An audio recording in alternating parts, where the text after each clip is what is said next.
Hey there, so apparently I had to go inside because my cell reception or something or my wireless went away. But hey, I just want to finish that conversation I was just having about how to help protect older people. So I was just discussing how we had a client that the neighbor, who's a real estate agent, was trying to get their place for less than what the place was worth. On top of that, he had the friend who had done help or had helped do some drywall work at his place, who suddenly came to him and was like, "Hey, I'll buy your place for 600,000, and I want you to finish the kitchen." And he wanted it done to his standards, right?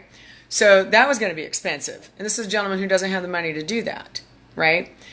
And then when the neighbor, who's the real estate agent, realized that he wasn't going to sell the house to them and that he was going to continue to work with us, then they start getting all up in his head about, well, then she better do, and then they went on and on, which, by the way, is also considered a interference with an agency relationship.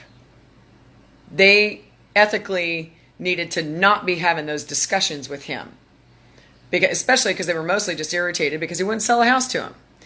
So what was interesting was we went ahead and we put his place on the market and we did all the work, and in fact, actually we kept making him stop doing some work because we're like, oh, please don't do that. Please don't do that. No one wants a fish cutting station. Nobody wants min-wax floors. Like, please don't do that. Please don't do that. Please stop doing that. You know, it's like, make this easier. Someone else is going to want to finish the job. Let them do that, right? And so we put him on the market as anticipated at 650. We did all the stuff. We staged it. We did beautiful photos. We did the tours, all the things that we normally do for any particular client. And sure enough, we got 5 really awesome offers. In fact, here's the other thing. He got a 6th offer that showed up, and I'm trying to figure out how to get this guy turned in for it, because the 6th offer that showed up was a real estate agent who happens to be a commercial broker. And what this guy's doing right now, and this is another reason why I want you guys to be looking out for the people in your families or your friends, people are getting unsolicited offers dropped off at their houses. Well, this guy, by the way, his name is Jim Thorpe, for anybody who cares to know what his name is, and he works at North Lake Real Estate. What he's doing is he's going around and trying to find these older folks, getting their houses under contract, and then he's flipping them. So he's going in, making an offer, saying absolutely not with any other real estate agents involved. So he's trying to make sure nobody checks what he's offering. And he offered $680 for this gentleman's house, trying to bypass us. So again, another interference of agency situation. And even though he's a commercial broker, he doesn't know that I happen to also be a commercial broker. So I'm trying to find out whether we have the same rules there as we do in the Northwest Multiple, where the residential brokers work. And then on top of that, so we get the 5 offers that come in. They were great. We had awesome offers. We ended up selling that house for $781,000 in incomplete condition, without a finished kitchen, with the floors half unfinished, and many of them needing a replacement. I mean, that's a ton of money. And what I was talking to him about as we finished doing his offer review, I'm walking him out the door, and he's very, very pleased because, we got him, the top offer was $30,000 over the next best offer. And he was asking me, he's like, well, one of these can close in like 3 days, and one is 5 weeks out because of a rehab loan. He's like, what would you do? And I said, well, John, here's my question to you. Do you think you can earn another $30,000 over the next 6 weeks by yourself? I said, because we're fine waiting if you're fine waiting, but you have to decide what's best for you. And I know he needs the money, but he's going to be patient.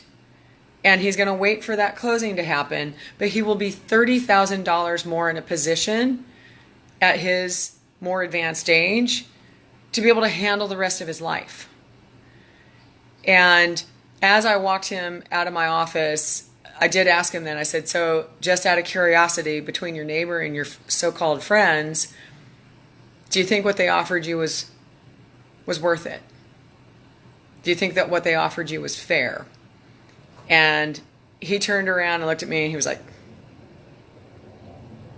gotcha.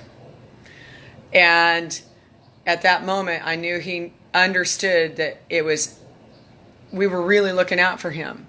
You know, people want to say, oh yeah, we're just about the commission. It's not just about that, guys. Someone wanted him to pay or get $600,000 and fix his kitchen. And now he's getting $781,000 with like no contingencies. Which is the better deal? It's pretty obvious. Who was really looking out for him? It's kind of obvious. Other people are hoping to take advantage of people like him. And if you have people in your life that you think someone could try to do that with, start talking to them. You know, that's one of the things that, pardon me while I get my dog to be quiet. Rusty, cut it out. You know, that's one of the things that in this world right now, people aren't talking to each other. They're just assuming you can find it online. They think that everybody somehow magically knows a bunch of this kind of stuff, and they don't. I've done over 300 real estate transactions over the last 15 years, and I hope to do many hundreds more over the rest of my career. But I sell houses all day long, but most everybody else doesn't. And there's a whole bunch of rules. There's a whole bunch of stuff. And when you get someone who knows and understands exactly what this is all about, then you have someone who can actually look out for you. You can have someone who advocates and represents.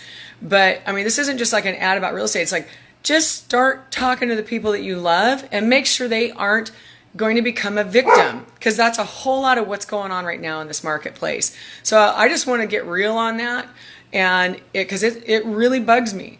It really, really bugs me. When I got in this industry, it was the first time in my career where I had people who disregarded what I did for a living. And I sold some seriously boring software in the past, I can tell you that. Totally not interesting at all. But this is fascinating stuff. And it's also life-changing sometimes for somebody. And that gentleman getting an extra $181,000 over what his friend wanted to offer him, or another $100,000 over the guy who wanted to come in. That guy knew what that place was going to sell for. Jim Thorpe, shame on you. I mean, that's just one of those things. He's looking for his own personal advantage. And he's hoping that these other people just don't know what they're doing. So help the people you know. Start talking to them. Be real about what's going on in the world. And have some conversations so that when people get stuff like that, if you start hearing that someone in your family, there's a running joke right now between, in fact, oh God, Angela Reeves and our team.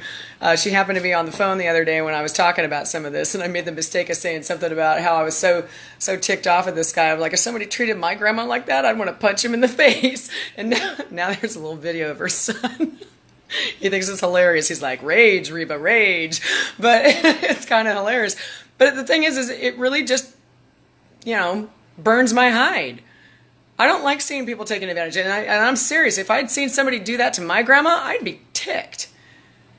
I'd be super ticked. And I hope all of you would feel the same way.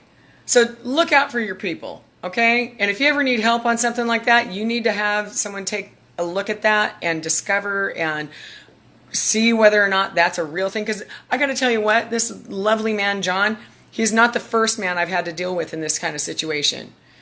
And I just happen to know that there's many more like him out there that never get the chance to have somebody fight for them. And I want you all to look out for people. We look out for people. So let's just start being real about what's going on in this marketplace here. And don't just automatically go with the off-market deal, because it is not in the best interest of most parties to accept that as a seller. The only people who are seriously doing well in this market right now are the sellers.